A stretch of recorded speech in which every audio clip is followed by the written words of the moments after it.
ओम श्री गणेशाय नमः। मित्रों, आज इस वीडियो के माध्यम से हम बात करेंगे श्री राम जी, सीता जी, लक्ष्मण जी का महाराज दशरथ के पास विदा मांगने जाना, दशरथ जी का सीता जी को समझाना।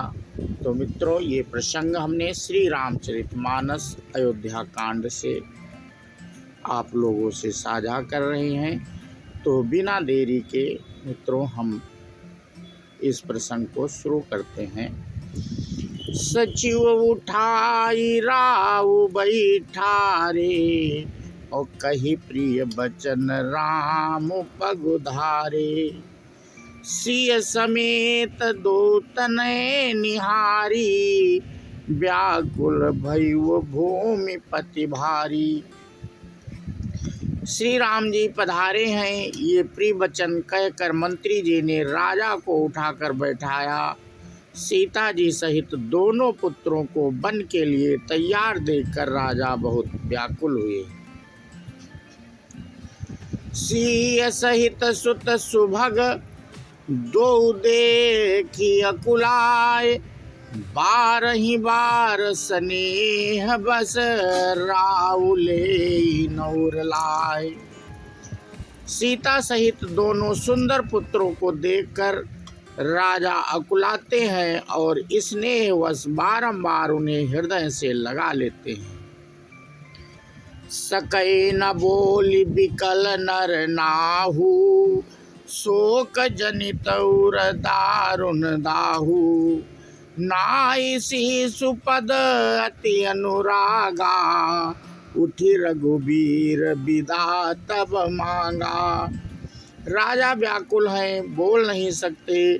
हृदय में शोक से उत्पन्न हुआ भयानक संताप है। तब रघुकुल के वीर श्री रामचंद्र जी ने अत्यंत प्रेम से चरणों में सिर नवाकर उठकर विदा मांगी। पितु अशीष आय सुमोहि दीजय, हरस समय विषमौ कत कीजय। तात किए प्रिय प्रेम प्रमादु, जसु जग जाई होई अपवादु। हे पिताजी, मुझे आशीर्वाद और आज्ञा दीजिए। हर्ष के समय आप शोक क्यों कर रहे हैं? हे तात, प्रिय के प्रेमवश प्रमाद कर्तव्य कर्म में त्रुटि करने से जगत में यश जाता रहेगा और निंदा होगी। सुनि स्नेह बस उठी नर नाहा, बैठारे रघुपति गई बाहा।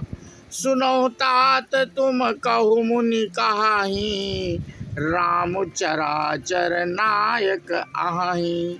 यह सुनकर स्नेहवश राजा ने उठकर श्री रघुनाथ जी की बाँह पकड़कर उन्हें बैठा लिया और कहा, हे तात, सुनो, तुम्हारे लिए मुनि लोग कहते हैं कि श्री राम चराचर के स्वामी हैं। शुभ अर शुभ कर्म अनुहारी, ईसु देई फल हृदय विचारी। करई जो कर्म पाव फल सोई, निगम नीति असी कह सब कोई। शुभ और अशुभ कर्मों के अनुसार ईश्वर हृदय में विचार कर फल देता है। जो कर्म करता है वही फल पाता है, ऐसी वेद की नीति है, यह सब कोई कहते हैं। और करे अपराध को और पाव फल भोग, अति विचित्र भगवंत गति, जो जग जानै जोग। किंतु इस अवसर पर तो इसके विपरीत हो रहा है। अपराध तो कोई और ही करे और उसके फल का भोग कोई और ही पावे।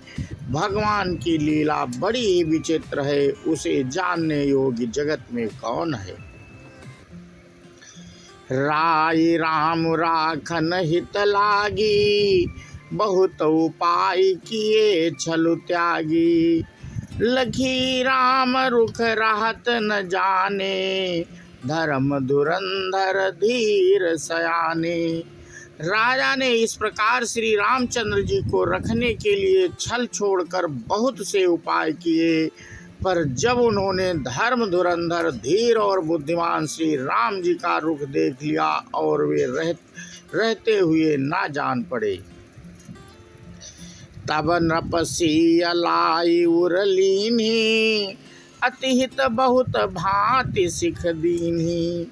कही बन के दुख दुसाह सुनाए, सास ससुर पितु सुख समुझाए।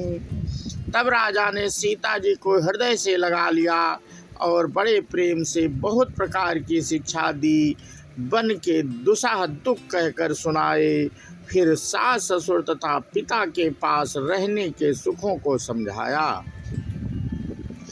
सियम अनुराम चरण अनुरागा, घरुन सुगम बनु बिसमु न लागा। और सबहि सिय समुझाई, कही कही विपिन विपत्ति अधिकाई। परंतु सीता जी का मन श्री रामचंद्र जी के चरणों में अनुरक्त था, इसलिए उन्हें घर अच्छा नहीं लगा और ना वन भयानक लगा। फिर और सब लोगों ने भी वन में विपत्तियों की अधिकता बताकर सीता जी को समझाया। सचिव नारी गुर नारी सयानी, सहित स्नेह कहीं मृदुबानी। तुम कहूँ तो न दीन बनवासु, करहु जो कहीं ससुर गुर सासु। मंत्री सुमंत्र जी की पत्नी और गुरु वशिष्ठ जी की स्त्री अरुंधति जी तथा और भी चतुर स्त्रियां स्नेह के साथ कोमल वाणी से कहती हैं कि तुमको तो राजा ने वनवास नहीं दिया है, इसलिए जो ससुर गुरु और सास कहें तुम तो वही करो। सिख शीतल हित मधुर मृदु, सुनि सीतहिन सुहानी। शरद चंद चंदिनी लगत जनु चकई अकुलानी। यह शीतल हितकारी मधुर और कोमल सीख सुनने पर सीता जी को अच्छी नहीं लगी। वे इस प्रकार व्याकुल हो गईं मानो शरद ऋतु के चंद्रमा की चांदनी लगते ही चकई व्याकुल हो उठी हो। सीय सकुच बस उतरु न देई, सो सुनी तमकी उठी कैकेयी। मुनि पट भूषण भाजन आनी, आगे धरि बोली मृदुबानी। सीता जी संकोचवश उत्तर नहीं देती। इन बातों को सुनकर कैकेयी तमक कर उठी। उसने मुनियों के वस्त्राभूषण माला मेखला आदि और बर्तन कमंडल आदि लाकर श्री रामचंद्र जी के आगे रख दिए और कोमल वाणी से कहा, नृपहि प्राण प्रिय तुम रघुवीरा, शील स्नेह न क्षणिहि वीरा। सुकृत सुजस परलोक न साऊ, तुम्हि जान बन कहीं न काऊ। हे रघुवीर, राजा को तुम प्राणों के समान प्रिय हो। भीरु प्रेमवश दुर्बल हृदय के राजा शील और स्नेह नहीं छोड़ेंगे। पूर्ण सुंदर यश और परलोक चाहे नष्ट हो जाए पर तुम्हें बन जाने को वे कभी ना कहेंगे। अस विचारि सोई करहु जो भावा, राम जननी सिख सुनि सुख पावा। भूप ही बचन बान सम लागे, करहि न प्राण पयान अभागे। ऐसा विचार कर जो तुम्हें अच्छा लगे वही करो। माता की सीख सुनकर श्री रामचंद्र जी ने बड़ा सुख पाया, परंतु राजा को ये वचन बाण के समान लगे। वे सोचने लगे, अभी भी अभागे प्राण क्यों नहीं निकलते। लोग विकल मूर्छित नर नाहु, काह करी कछु सूझ न काहू। राम तुरत मुनि बेसु बनाई, चले जननी सिरुनाई। राजा मूर्छित हो गए, लोग व्याकुल हैं, किसी को कुछ सूझ नहीं पड़ता कि क्या करें। श्री रामचंद्र जी तुरंत मुनि का वेश बनाकर और माता पिता को सिर नवाकर चल दिए। तो मित्रों, आज इस वीडियो के माध्यम से हम आप लोगों से अयोध्या कांड से श्री राम जी, लक्ष्मण जी, सीता जी का महाराज दशरथ के पास विदा मांगने जाना, दशरथ जी का सीता जी को समझाना प्रसंग मित्रों आप लोगों से साझा कर रहे थे।